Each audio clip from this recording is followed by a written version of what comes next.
So I work in an area called network science. An example most people would be familiar with is the idea of the Facebook network.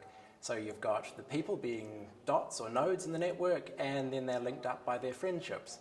So a project that I'm working on is trying to build a network of how knowledge flows between workers and the firms they're working at. So here we've got two different types of dots. We've got the firms and the workers, and we draw a link between them when one of the people works at that firm. And we get that information from tax data. And what we're assuming is that when that person works at that firm, they've got some kind of knowledge that's being transmitted to that, or potentially transmitted to that firm. In Wellington, we know we've got one big industry with Peter Jackson having Weta Digital there, and that this brings in a lot of overseas workers that have lots of IT skills. And these people, once they don't work at Weta Digital forever, some of them go out and start other businesses or go on to work at other companies.